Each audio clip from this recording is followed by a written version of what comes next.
ओम शिवशक्ति संहारंभां भास्कराचार्य मध्यमाम् अस्मत् श्रीनाथ पर्यन्तां वंदे गुरु परंपराम्. Okay, so we'll do a quick review of 2. Shubha, can you do chapter 2? I think it was 16 through 44, right? Yeah. Yes, sir. I can do it. Yeah. Brahmana Tejasalendana. Correct. Yeah. Shri Gurubhyo Namaha. Namaskaram. Brahmanastejasa padau tadangulyorka tejasa vasunam chakarankulyak kauberena chanasika tasyastu dhanthas sambhutah prajapatyena tejasa नयनत्रितयं जज्ञे तथा पावक तेजसा भ्रुवौ च सन्ध्ययोस्तेजश्रवणावनिलस्य च अन्येषां चैव देवानां सम्भवस्तेजसां शिवा ततः समस्तदेवानां तेजो राशि समुद्भवां तां विलोक्य मुदं प्रापुरमरां मगिषार्दिताः शूलां शूलाद्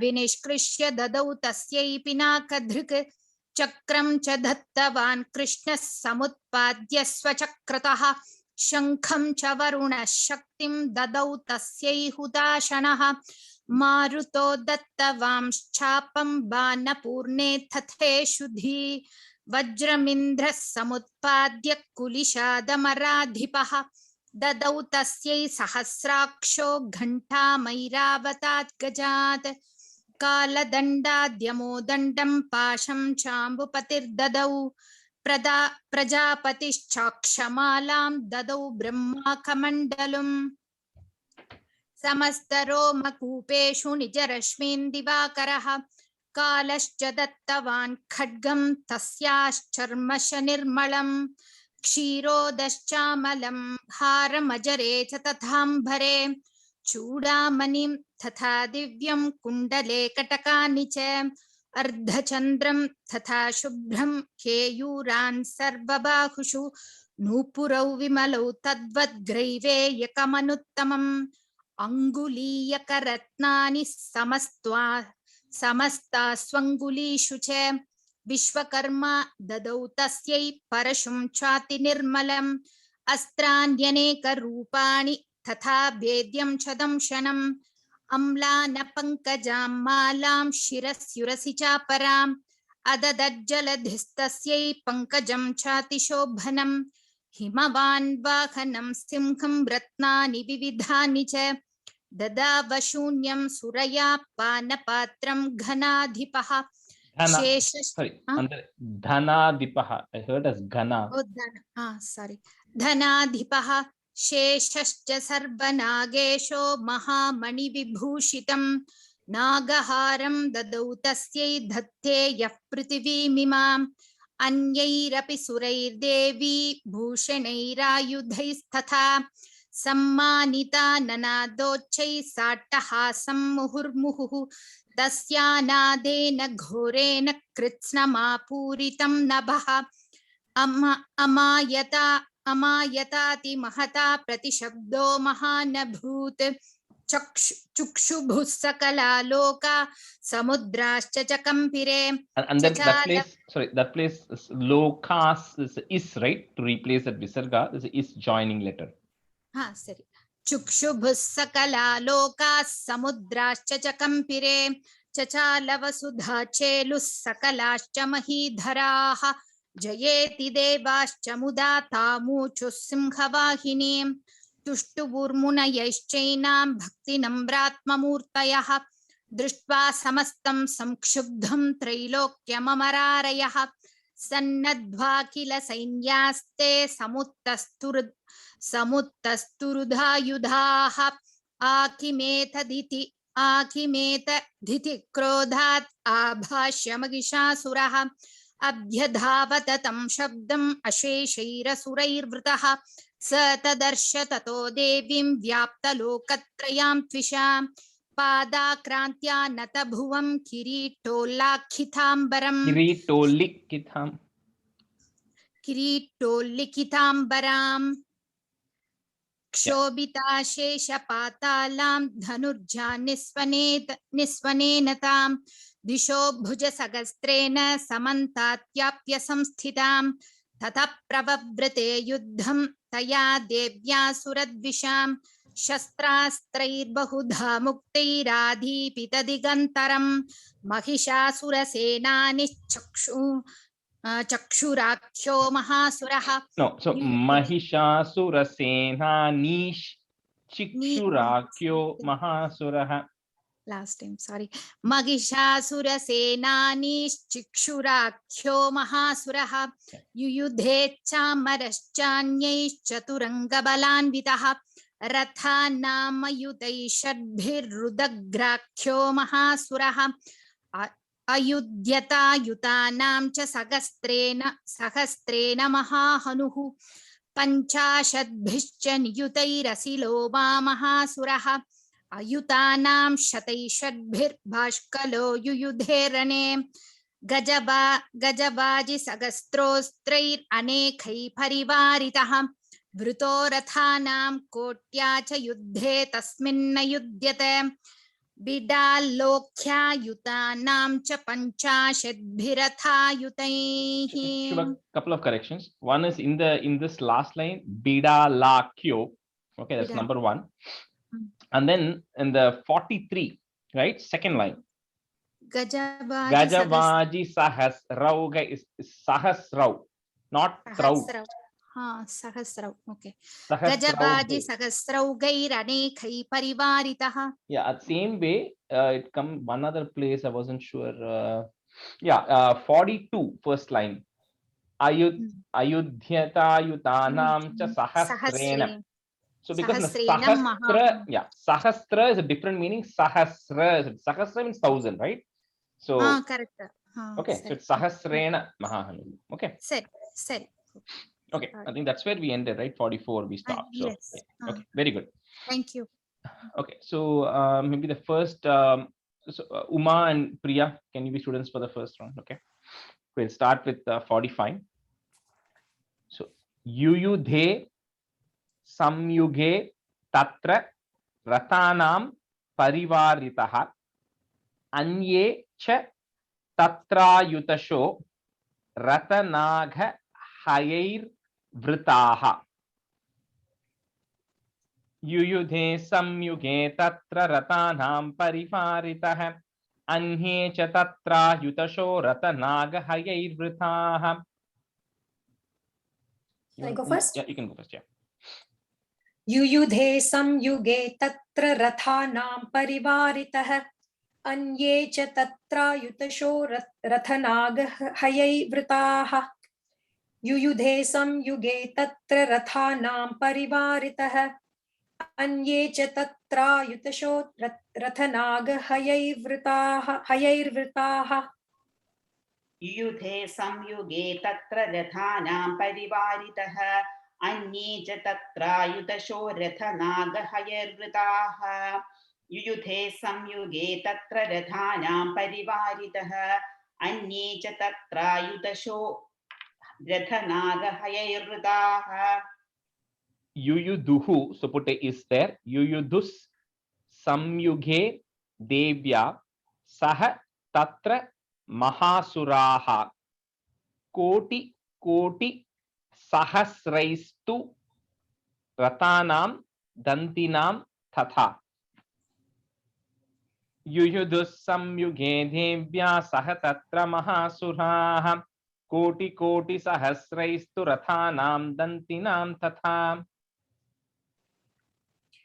युयुधुः संयुगे देव्या सह तत्र महासुराः कोटिसहस्रैस्तु रथानां दन्तिनां तथा युयुधुः संयुगे देव्या सह तत्र महासुराः कोटिसहस्रैस्तु रथानां दन्तिनां तथा युयुधुः संयुगे देव्या सह तत्र महासुराः कोटिसहस्रैस्तु रथानां दन्तिनां तथा युयुधुः संयुगे देव्या सह तत्र महासुराः कोटिकोटिसहस्रैस्तु रथानां दन्तिनां तथा हयानां च वृतो युद्धे तत्राभून् महिषासुरः तोमरैर्भिन्धि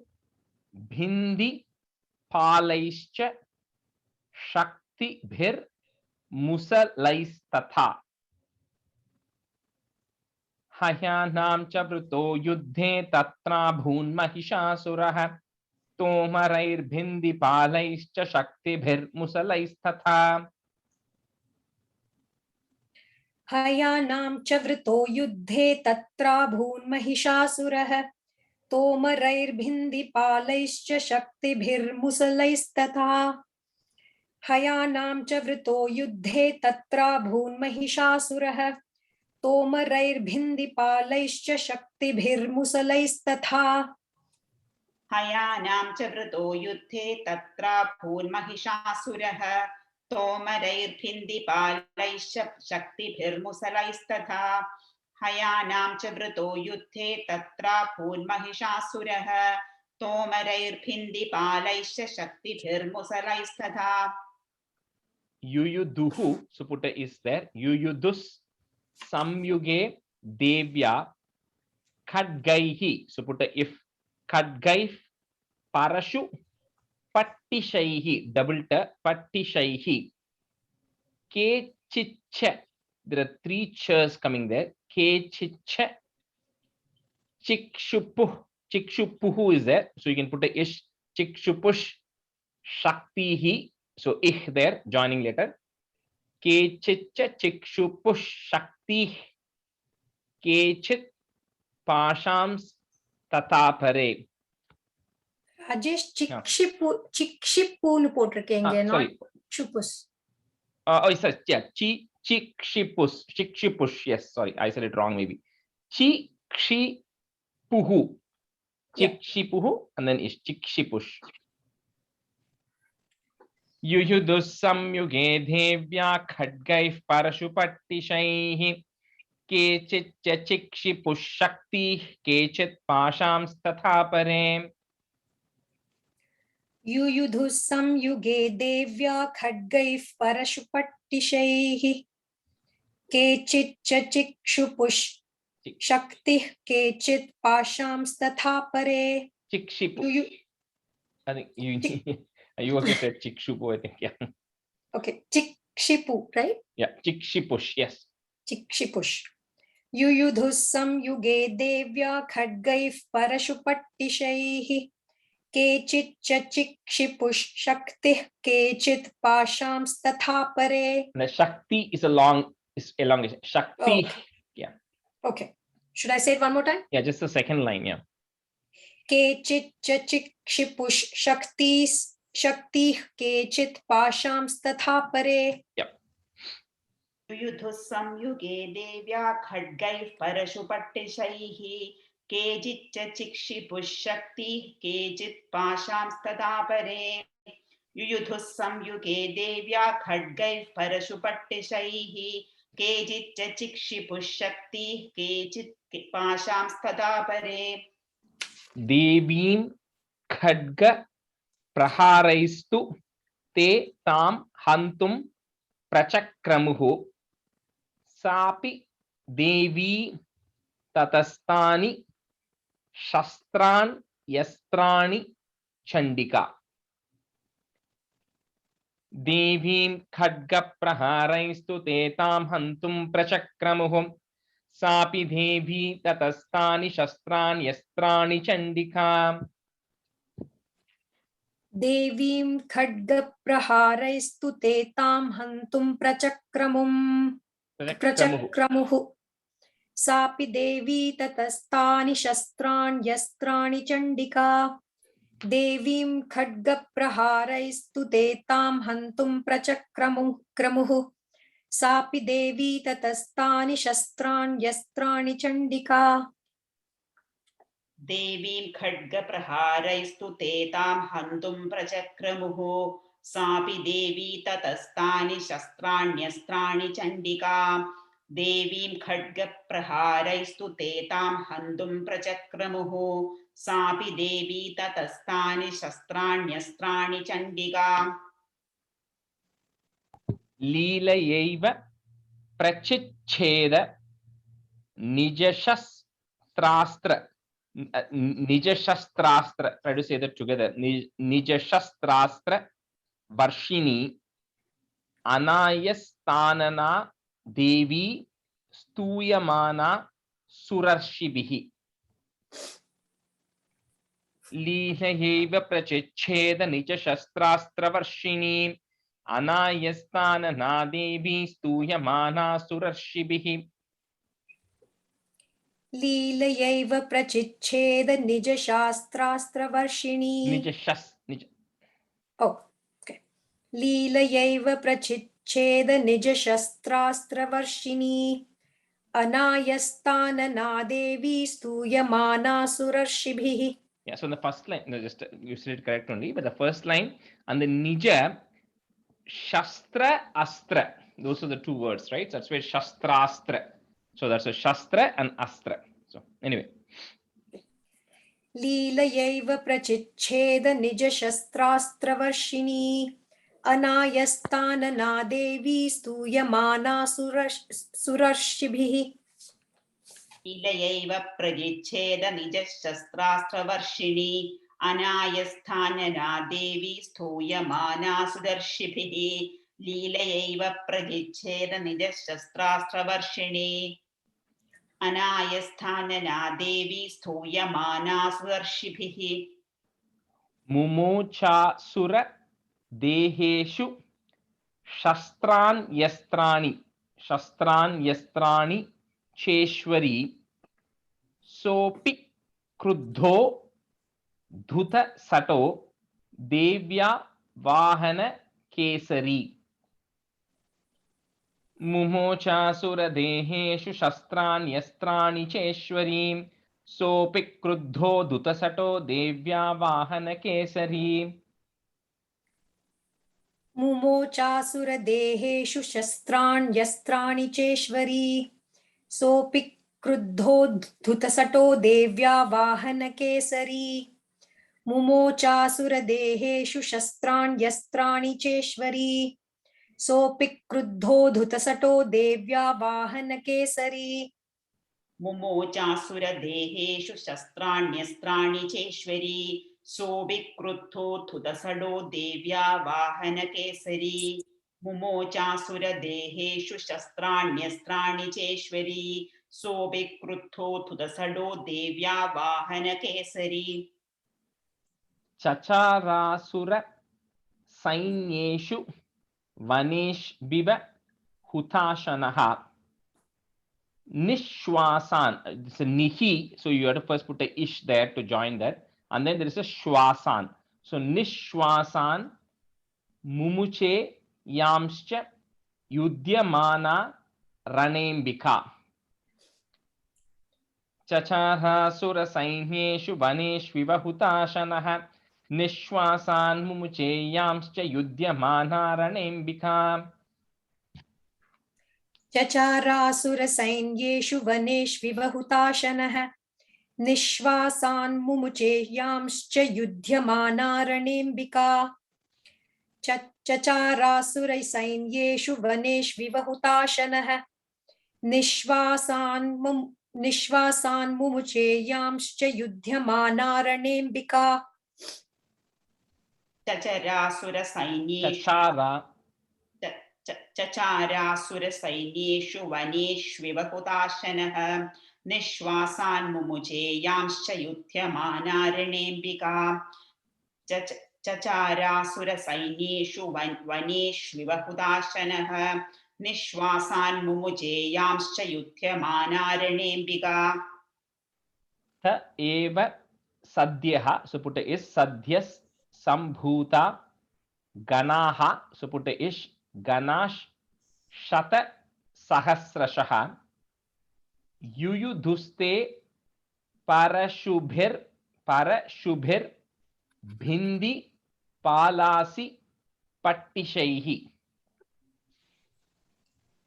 तहेव सद्यः सम्भूता घनाः शतसहस्रशः युयुधुस्ते परशुभिर्भिन्दिपालासि पट्टिशैः त एव सद्यः सम्भूता गणाः शतसहस्रशः युयुधुस्ते परशुभिर्भिन्दिपालसि पट्टिशैः पालासि भिन्दिपालासि पट्टिशैः त एव सद्यः सम्भूता गणाः शतसहस्रशः युयुधुस्ते परशुभिर्भिन्दिपालासि पट्टिशैः त एव सद्यः सम्भूता गणाः शतसहस्रशः युयुधुस्ते परशुभिर्भिन्दिपालासि पट्टिशैः त एव सद्यः सम्भूता गणाः शतसहस्रशः युयुधुस्ते परशुभिर्भिन्दिपालासि पट्टिशैः नाशयन्तो सुरगणान् नाशयन्तो असुरगणान् but because the to is there you say it together नाशयन्तो सुरगणान् Devi शक्त्युप बृंहिताः अवादयन्त पटहान् गणाः so put a ish गणाः शङ्खांस् तथा परे शङ्खांस् तथा परे नाशयन्तो सुरगणान् देवी शक्त्युपबृंहिताः अवादयन्त पटहान् गणाः शङ्खांस्तथा परे नाशयन्तो सुरगणान् देवी शक्त्युपबृंहिताः अवादयन्त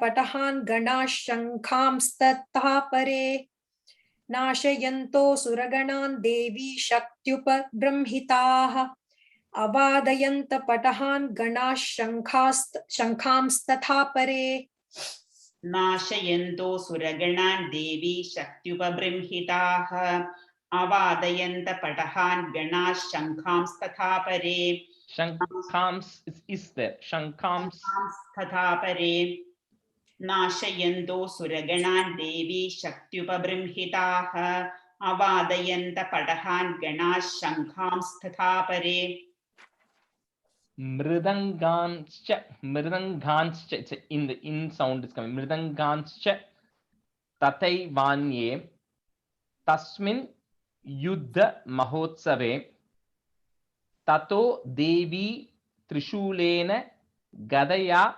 शक्तिवृष्टिभिः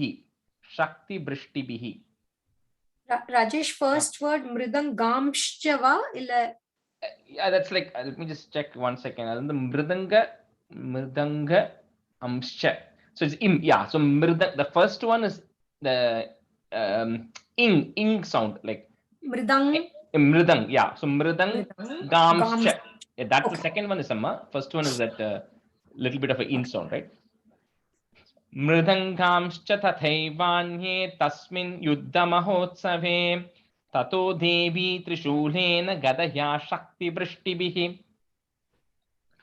मृदङ्गांश्च तथैवान्ये तस्मिन् युद्धमहोत्सवे ततो देवी त्रिशूलेन गदया शक्तिवृष्टिभिः मृदङ्गांश्च तथैवान्ये तस्मिन् युद्धमहोत्सवे ततो देवी त्रिशूलेन गदया शक्तिवृष्टिभिः मृदङ्गांश्च तथैवान्ये तस्मिन् युद्धमहोत्सवे ततो देवी त्रिशूलेन गदया शक्तिवृष्टिभिः मृदङ्गांश्च तथैवान्ये तस्मिन् युद्धमहोत्सवे ततो देवी त्रिशूलेन गदया शक्तिवृष्टिभिः खड्गादिभिश्च शतशो निजघान महासुरान् पातयामास चैवान्यान् घण्टा स्वन विमोहितान् खड्गादिभिश्च शतशो निजगान महासुरान् पातयामास चैवान्यान् घण्टा स्वन विमोहितान् खड्गादिभिश्च शतशो निजघान महासुरान् पातयामास चैवान्यान् घण्टास्वन विमोहितान्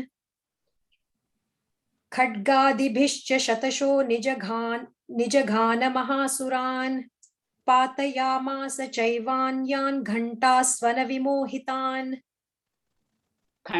खड्गादिभिश्च शतशो निजखानमहासुरान् पातयामास चैवान्यान् खण्डास्वनविमोहितान् खड्गादिभिश्च शतशो निजखानमहासुरान् पातयामास चैवान्यान् खण्डास्वनविमोहितान् असुरान् भुवि पाशेन बद्ध्वा चान्यान कर्षयत् केचित् द्विधा कृतास् तीक्ष्णैः is there, so put that ich तीक्ष्णैः खड्ग पातैस् तथा परे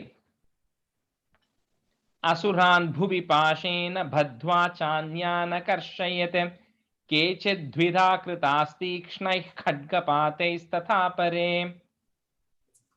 You might have to repeat this. Sure.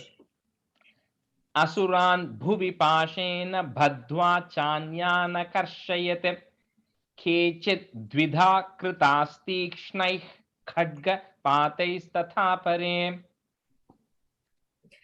असुरान् भुवि पाशेन बद्ध्वा चान्यान् कर्षयत् केचिद् द्विधा कृतास्तीक्ष्णैः खड्गपातैस्तथा परे असुरान् भुवि पाशेन बद्ध्वा चान्यान् कर्षयत् केचिद् द्विधा कृतास्तीक्ष्णैः खड्गपातैस्तथा परे असुरान् भुवि पाशेन बद्ध्वा चान्यान् कर्षयत् केचिद् द्विधा कृतास्तीक्ष्णैः खड्गपातैस्तथा परे असुरान् भुवि पाशेन बद्ध्वा चान्यान् कर्षयत् केचिद् द्विधा कृतास्तीक्ष्णैः खड्गपातैस्तथा परे विपोतिता निपातेन गदया भुवि शेरते वेमुश्च केचिद्रुधिरं केचिद्रुधिरं मुसलेन भृशं हताः. विपोतिता निपातेन गदया भुवि शेरते वेमुश्च केचिद्रुधिरं मुसलेन भृशं हताः.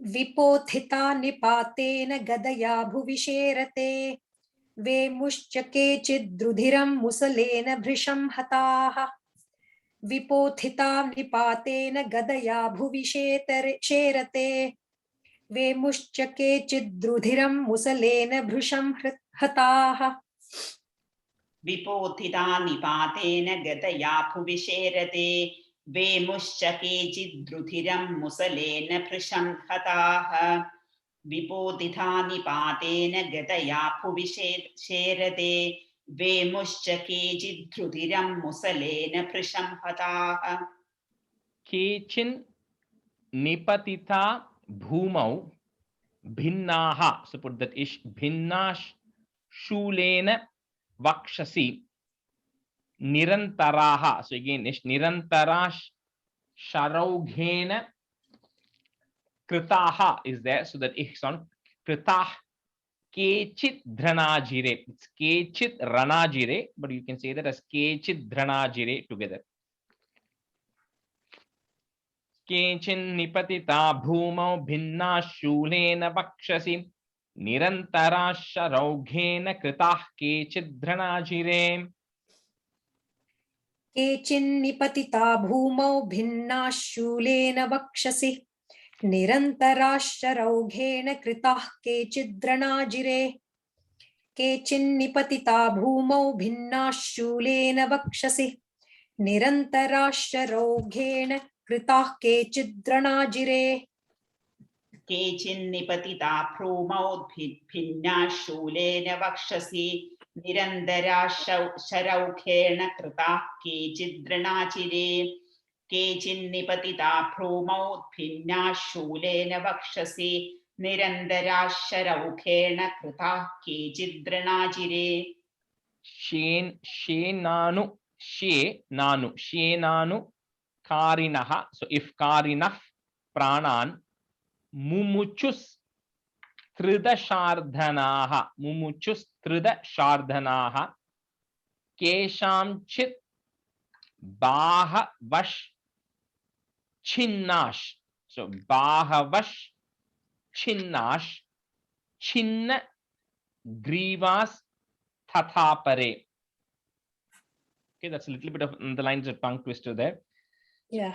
Shenanukarina Pranhan Mumuchustridashardhanaha Kesham Chit Bahavaschinnash Chinna Grivas Tathapare. I'll try. Shenanukarinah pranan mumuchustridashardhanaah kesham chid bahavaschinnaschinnigrivas tathapare. Chinna Gri. Second. Oh, Chinna. Yeah. Chinnagriva. Okay. Shenanukarinah pranan mumuchustridashardhanaah kesham chid bahavaschinnaschinnigrivas tathapare. Shenanukarinah pranan mumuchustridashardhanaah Keshachit bahavaschinnaschinnagrivas tathapare. Shenanukarinah pranan mumuchustridashardhanaah Keshanchit bahavaschinnaschinnagrivas tathapare. Rajesh, the first one, is it Sha or Sha? Shenanu or Shenanu? Shie. It's like sh and a ye. Shie. Shena. Okay. Yeah, not Shenanu. Shienanu. She. Okay. SHY. Shie. Okay. Thank you. Shiramsi Petur Anyesham. Petur Anye or Petur Anyesham. Anye Madhye Vidharitaha. Vichinna Janghas. Again, that ing sound. Janghas Twapare Petururvyam Mahasuraha. Shiramsi Peturhanyesham Anye Madhye Vidharitaha. Vichinna Janghas Twapare Petururvyam Mahasuraha. The second line, can you say that again? Yeah, Vichinna. Okay, Vichinna. Vichinna Janghas Twapare. So it's not Janghams. It's Not in. It's again that nga sound. okay. Janghas. Janghas Tvapare. Yeah. Okay. And Petur Petururvyam Mahasura. Yeah. Okay. Shiramsi Peturanyesham Anye Madhye Vidaritaha Vichinna Janghastvapare Petur. It's actually Petur Urvyam. It's a Petur Urvyam. but Okay. but appdi you don't have to explicitly break it, so you can just say that together. Petur Urvyam. No. Okay. Shiramsi Peturanyesham Anye Madhye Vidaritaha Vichinna Janghastvapare Petururvyam Mahasuraha Shiramsi Peturanyesham Anye Madhye Vidaritaha Vichinna Janghastvapare Petururvyam Mahasuraha. Shiramsi Peturanyesham Anye Madhye Vidharitaha Vichinna Janghams Tvapare Petururvyam Mahasuraha. Shiramsi Peturanyesham Anye Madhye Vidharitaha Vichinna Janghas Tvapare Petururvyam Mahasuraha. Eka bah half Eka bah Vakshi Charanaha. So again, there Charanah. Kechid Devya, double that. Kechid Devya Dvida Kritaha. Chinnepi Chanye Shirasi Patitah Punaruttitaha. Eka bah Vakshi Charanah. Kechid Devya Dvida Kritaha. Chinne pichanye shirasi patitah punaruttitaha. बाह्वक्षिचरणाः केचिद्देव्या द्विधा कृताः छिन्नेऽपि चान्ये शिरसि पतिताः पुनरुत्थिताः एकबाह्वक्षिचरणाः केचिद्देव. No, go ahead. Did you say something? No, I'm no, sorry. no. Okay. एकबाह्वक्षिचरणाः केचिद्देव्या द्विधा कृताः छिन्नेऽपि चान्ये शिरसि पतिताः पुनरुत्थिताः. एकबाह्वक्षिचरणाः केचिद्देव्या द्विधा कृताः छिन्नेऽपि चान्ये शिरसि पतिताः पुनरुत्थिताः एकबाह्वक्षिचरणाः केचिद्देव्या द्विधा कृताः छिन्नेऽपि चान्ये शिरसि पतिताः पुनरुत्थिताः. So we will, since it's halfway through the class, maybe Ammuchichi and Gopiji, you can be students, right? Next half. Khabanda yuyudhur devya grihita paramayudhaha nanru tush chapare tatra yuddhe turya layashritaha. Khabandhayuyudhurdevya grihita paramayudhaha nanrutuschapare tatra yuddhe turyalayashritaha. Amuchichi, you want to go? Okay. Kabantayuyudurdevya grihita paramayudhaha na nirduschapare tatra yuddhe turyalayashritaha. Kabantayuyudurdevya grihita paramayudhaha na nirduschapare tatra yuddhe turyalayashritaha. कबन्धायुयुधर्देव्या गृहीत परमायुधाः ननुतृश्च चापरे तत्र युद्धे तुर्यालय श्रिताः. So the second line, nanru, that is one word. Nanru tush. Nanru tush. Yeah, nanru tush. Correct. Yeah.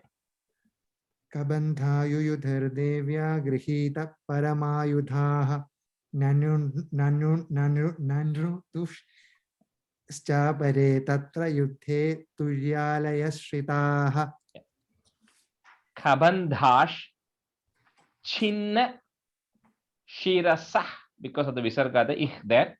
Kabandhash chinna shirasah khadga shaktrushti. So that word, that shak, and then that it and ya with the ru is there, right? So the simple English translation will be shak, S-H-A-K, shak, trushti. So T-H-R-U-S-H-T-I, trushti, shak trushti, panayaha. Okay, khadga shak trushti panayaha. Tishtha tishteti bhashanto devi manye mahasuraha. Kabandhash chinna shirasa khadga shaktrushti panayaha. Tishtha tishteti bhashanto devi manye mahasuraha. Kabandhaschinna sirasah khadga shaktrushtipanayah tishta tishtedi bhashando devi manye mahasuraha. Kabandhaschinna sirasah khadga shaktrushtipanayah tishta tishtedi bhashando devi manye mahasuraha.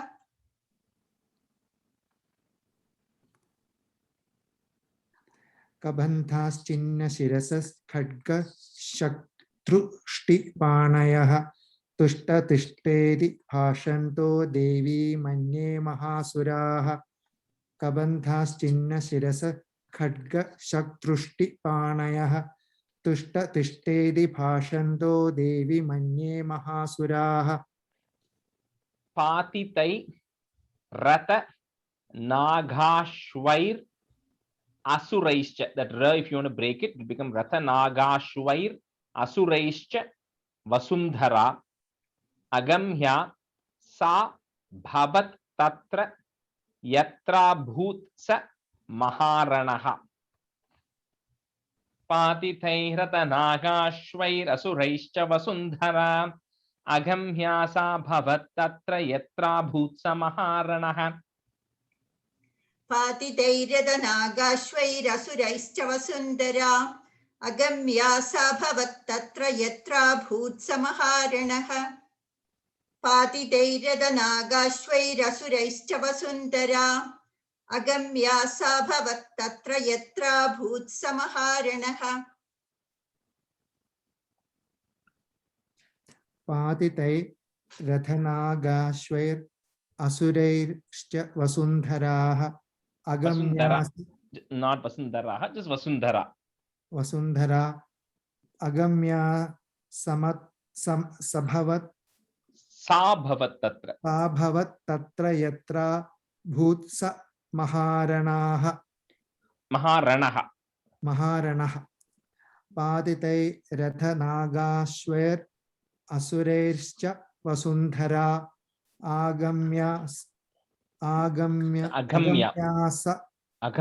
sorry that second line agamya अगम्यासा भवत् तत्र यत्र भूत् स महारणः शोनि thauga mahanadhyas nadyah so put the is there mahanadhyas sadhyas tatra prasu sruvuhu madhye chasura sainyasya varanasura vajinam शोणितौघा महानद्यः सद्यस्तत्र प्रसुश्रुवुः मध्ये चासुरसैन्यस्य वारणासुरवाजिनाम् शोणितौघा महानद्यः सद्यस्तत्र प्रसुश्रुवुः मध्ये चासुरसैन्यस्य वारणासुरवाजिनाम् शोणितौघा महानद्यः सद्यस्तत्र प्रसुश्रुवुः मध्ये चासुरसैन्यस्य वारणासुरवाजिनाम् शोणितौघा महानद्यः सद्यस्तत्र प्रसुश्रुवुः मध्ये चासुरसैन्यस्य वारणासुरवाजिनाम् शोणितौघा महानद्यः सद्यस्तत्र प्रसुश्रुवुः मध्ये चासुरसैन्यस्य वारणासुरवाजिनाम् kshanena that k sound has to come kshanena tan mahasainyam asuranam tathambika ninye kshayam yata vannis. So again, in this case, again, that's oneness. Every time it comes that the n sound has to come first and then the her sound comes. So oneness. So think of it as nh. How would you say nh, right? So oneness. Trina daru mahachayam. Kshanena tan mahasainyam asuranam tathambika. Ninye kshayam yata vannes trinadharu mahachayam. क्षणेन तन्महासैन्यमसुराणां तदाम्बिका निन्ये क्षयं यदा वह्निस्तृणदारुमहाचयम् क्षणेन तन्महासैन्यमसुराणां तदाम्बिका निन्ये क्षयं यदा वह्निस्तृणदारुमहाचयम् क्षणेन तन्महासैन्य असुराणां तथाम्बिका निन्ये क्षयं यथा वह्निस्तृणदारुमहाचयम् क्षणेन तन्महासैन्य असुराणां तथाम्बिका निन्ये क्षयं यथा वह्निस्तृणदारुमहाचयम्. Which is the first line? Mahasainyam. Im, that sound. Mahasainyam. Okay. Yeah. Okay. Sa cha simho mahanadam. It's mahanadam and utsru, but you don't have to explicitly break it that way. So try to say that together. Mahanada mutsru jantutha kesaraha sharirebhyo amararinam. So again, sharirebhyo amararinam, but together sharirebhyo amararinam asuniva vichinvati. Sacha simho mahanada mutsru jantutha kesaraha. Masuniva or Masuniva? Masuniva. Masuniva. Okay. Yeah, Masuniva. Okay. Sacha simho mahanada mutsru jantutha kesaraha sharirebhyo mararinam asuniva vichinvati. Sacha simho mahanada mulsrujan dutakesaraha sharirebhyo mararinam asuniva vichinvati. Sacha simho mahanada mulsrujan dutakesaraha sharirebhyo mararinam asuniva vichinvati. Sacha simho mahanada utsajan dhritakesaraha sharirebhyo mararinam asuniva vichinvati. Sacha simho mahanada If you're saying mahanadam utsru, if you want to break it. Sacha simho mahanadam utsrujan thrita kesara utsrujan thrita kesaraha sharirebhyo mararina masuniva vichinvati. Was there also again sharire, if you're breaking it, sharirebhyo mararinam asuniva. Okay, not masuniva, Not masuniva, asuniva, yeah. Okay. Devya Ganaishcha Taistatra Kritam Yuddham Mahasuraihi Yathesham Tutushur Devah, because of the Visarga, Devah Pushpa Vrishti Mucho Dibi. Devya Ganaishcha Taistatra Kritam Yuddham Mahasuraihi Yathesham Tutushur Devah Pushpa Vrishti Mucho Dibi. Rajesh, we didn't hear the first part. Oh. Devya Ganaishcha Taistatra Kritam Yuddham Mahasuraihi Yathesham Tutushur Devah Pushpa Vrishti Mucho Dibi. Devya Ganeshcha Tatra Kritam Yuddham Mahasuraihi Yadesham Tudushur Deva Pushpa Vrishti Mujo Divi. Om Devya Ganeshcha Tatra Kritam Yuddham Mahasuraihi Yadesham Tudushur Deva Pushpa Vrishti Mujo Divi. Om Devya Ganeshtastra Kritam Yuddham Mahasuraihi Yathesham Tutushur Devah Pushpa Vrishti Mucho Divi. Devya Ganeshcha Taistatra Kritam Yuddham Mahasuraihi Yathesham Tutushur Devah Pushpa Vrishti Mucho Divi. Om, and there's a Om at the end. Yeah. All right. So that completes chapter 2. So I'll just record from 55, right? 45, right? We started. So.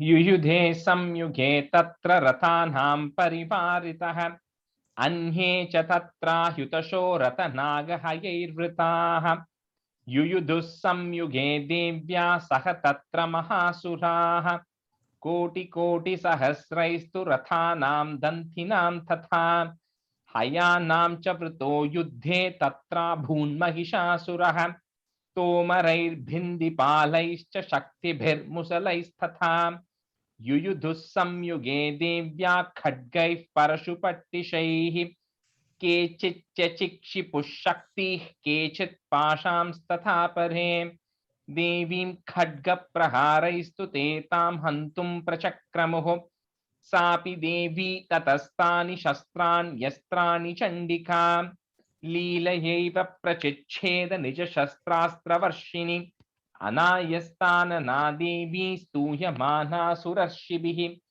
मुमोचासुरदेहेषु शस्त्राण्यस्त्राणि चेश्वरी सोऽपि क्रुद्धो धुतसटो देव्या वाहनकेसरी चचारासुरसैन्येषु वनेष्विबहुताशनः निःश्वासान् मुमुचेयांश्च युध्यमानारणेऽम्बिका त एव सद्यः सम्भूता गणाः शतसहस्रशः युयुधुस्ते परशुभिर्भिन्दिपालासि पट्टिशैः नाशयन्तोऽसुरगणान् देवी शक्त्युपबृंहिताः अबाधयन्त पटहान् गणाः शङ्खांस्तथा परे मृदङ्गांश्च तथैवान्ये तस्मिन् युद्धमहोत्सवे ततो देवी त्रिशूलेन गदया शक्तिवृष्टिभिः खड्गादिभिश्च शतशो निजघानमहासुरान् पातयामास चैवान्यान् घण्टासुनविमोहितान् असुरान् भुवि पाशेन बद्ध्वा चान्यान् कर्षयत्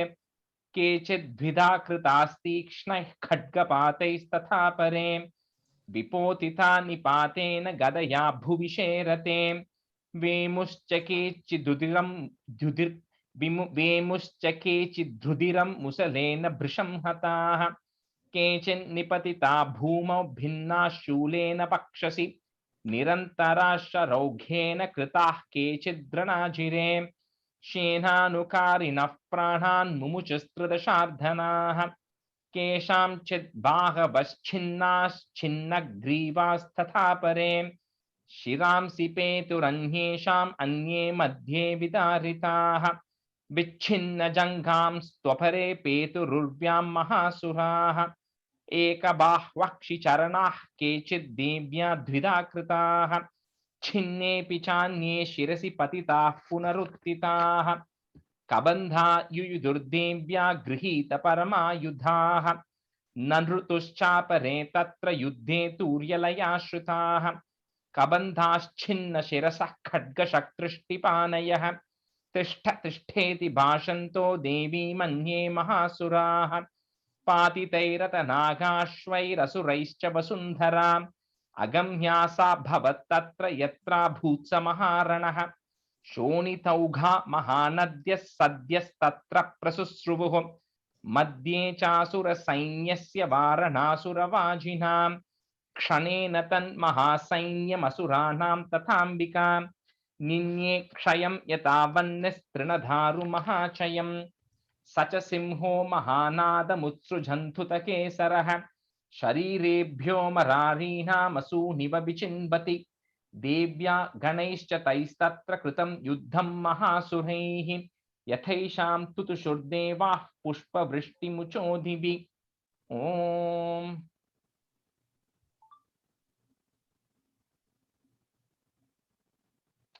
Okay, so that is write it down.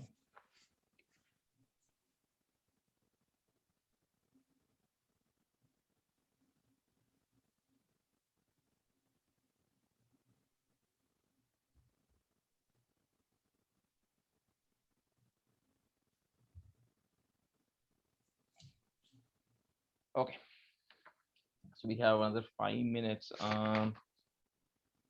Yeah, maybe let's cover like 5 stanzas or so, right? This has got like 40, 45 or something. We'll just cover 5 stanzas or something. So, Om Rishiru Vacha Nihanya Manam Tat Sainyam Avalokya Mahasuraha Senanish Chikshurah Ichter Chikshurah Kopadhyayo, Kopadhyayo, but you can say that together, Kopadhyayo, Yodhum Athambikam, Yodhum Athambikam. You can say that together as well. Om Rishirhuvacha Nihanyamanam Tatsainyam Avalokya Mahasuraha Senanischikshurah Kopadhyayo Yodhum Athambikam. Om Rishiruvacha निहन्यमानं तत्सैन्यमवलोक्य महासुरः सेनानीश्चिक्षुरः कोपाद्ययौ योद्धुमदाम्बिकाम् निहन्यमानं तत्सैन्यमवलोक्य महासुरः I'm sorry. ॐ ऋषिरुवाच निहन्यमानं तत्सैन्यमवलोक्य महासुरः सेनानीश्चिक्षुरः कोपाद्ययौ योद्धुमदाम्बिकाम् ॐ ऋषिरुवाच निहन्यमानं तत्सैन्यम् अवलोक्य महासुरः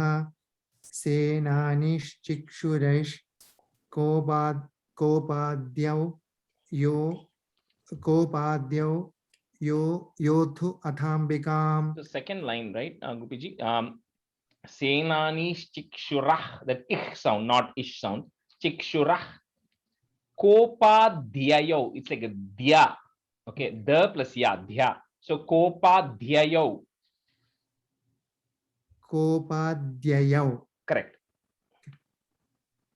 ॐ ऋषिरुवाच निहन्यमानं तत्सैन्यम् अवलोक्य महासुरः सेनानीश्चिक्षुरः कोपाद्ययौ योद्धुम् अथाम्बिकाम्. Sa Devim Sharavarshena Vabarsha Samare Suraha Yatha Merugire Shringam. The Shra Merugire Shra. I'm trying to think. I didn't write it down. I'm trying to say how I say that. Tata Yatha Merugire Shringam. Yeah, that ish sound only kind of comes there. Merugire Shringam Toya Varshena Toyadaha. Sadhevim Sharavarshena Vabarsha Samare Suraha Yatha Merugire Shringam Toya Varshena Toyadaha. सदेवीं शरवर्षेण ववर्ष समरे सुरः यथा मेरुगिरे शृङ्गं तोयवर्षेण तोयदः सदेवीं शरवर्षेण ववर्ष समरे सुरः यथा मेरुगिरे शृङ्गं तोयवर्षेण तोयदः.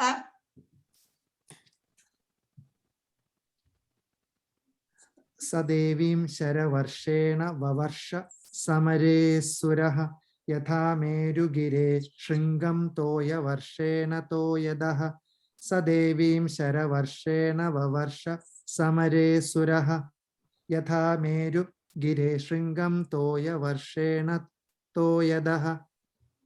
Tasyach Chitwa Tato Devi Leelayaiva Sharotkaran Jaghana Turagan Banair Yantaram Chaiva Vajinam.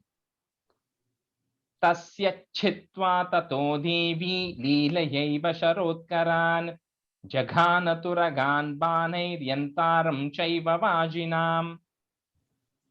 तस्य चित्वा तदो देवी लीलयैव शरोत्करान् जघानतुरगान् बाणैर्यन्दारं चैव वाजिनाम्. तस्य चित्वा तदो देवी लीलयैव शरोत्करान् जघानतुरगान् बाणैर्यन्दारं चैव वाजिनाम्. तस्य छित्त्वा ततो देवी लीलयैव शरोत्करान् जघान तुरगान् बाणैर्यन्दारं चैव वाजिनाम्. तस्य छित्त्वा ततो देवी लीलयैव शरोत्करान् जघान तुरगान् बाणैर्यन्दारं चैव वाजिनाम्. First in Gopiji, tasyach, that it has to end with the ich. Tasyach. Okay, Okay. tasyach. Okay, we can just stop here. Let me just pause the recording.